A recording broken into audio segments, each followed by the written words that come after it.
Sehr charmant. It's beautiful and coherent. Super schön.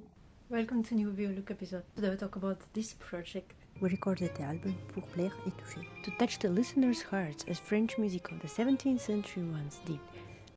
Why did I take the repertoire? Why it was interesting?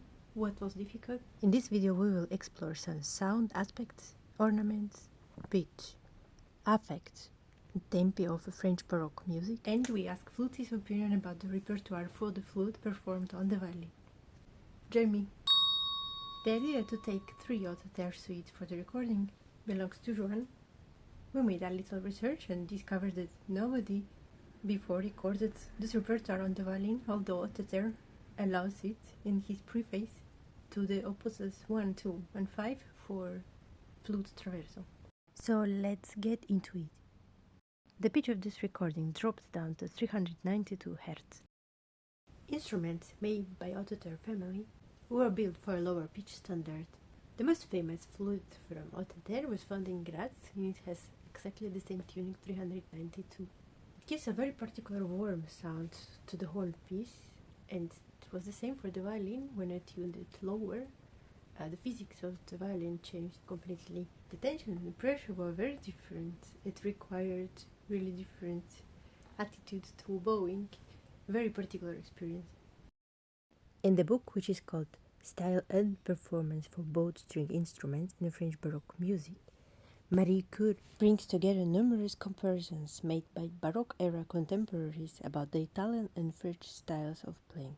These texts are fascinating, and if I were to sum them all up in one conclusion, that's it. French music requires more delicate bow stroke responding to the inherent lyrical qualities of the music, a lighter sound production, and much more subtle dynamic nuances than the bolder gestures used in Italian music. Well, that's what we did. Trying to find the right tempi, we tried all sorts of things. We mostly relied on 2 books. The Rules of Musical Interpretation in the Baroque Era from Jean-Claude Vieillard and Das Tempo in der Musik von Baroque und Vorklassik from Klaus Mieling. Sometimes that led us into really funny situations like this one, super fast Allemande. Along the way we discovered many interesting details about the programmatic side of the music. How do you figure out the meaning when there is so little information? Huge thanks to Joan for patiently gathering all the facts together with me.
French Baroque theatre is all about ceremony, codified gesture, and the eloquence of the spoken word.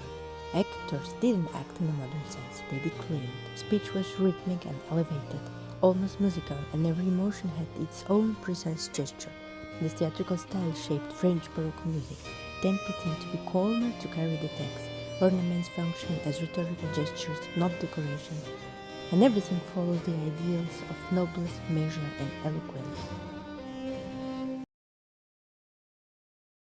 Für mich als für Barockflötistin sind auf der neuen CD von Daria Spiridonova die Suiten von dem französischen Barockkomponist Jean Buttar sehr, sehr interessant. Ich liebe diese Musik, die Suiten sind extrem schön. Ich habe sie mehrmals im Konzert gespielt und jetzt zum ersten Mal höre ich diese Suiten auf eine Violine. Und das mag ich eigentlich sehr gerne. Violine gibt eine ganz neue Ansicht auf diese Musik. eine ganz neue Farbe. Das klingt sehr, sehr erfrischend, sehr schön. The violinist's responsibility to provide the listener with a convincing performance and especially to ensure that the adaptation is idiomatic. It's also obvious that the flute's expressive sound possibilities and limitations determine the original composition. So that's why this performance is particularly positive. No one can say it is a flute piece. It is now a violin piece. Als Blockflötistin spiele ich ziemlich oft Repertoire, was eigentlich für Geige geschrieben ist. Und deswegen soll es nur gerecht sein, wenn eine Geigerin auch mal Repertoire spielt. Und was mir beim ersten Hören aufgefallen ist, dass ich super schön der Streichbass und die Streichoberstimme in dieser Art von Musik vermischen können und eine unglaublich schöne Klangfarbe ergeben, die wir leider als Bläser so nie haben könnten. Deswegen finde ich das ein sehr, sehr, sehr gelungenes Experiment. I recommend you to support this project and to buy the CD.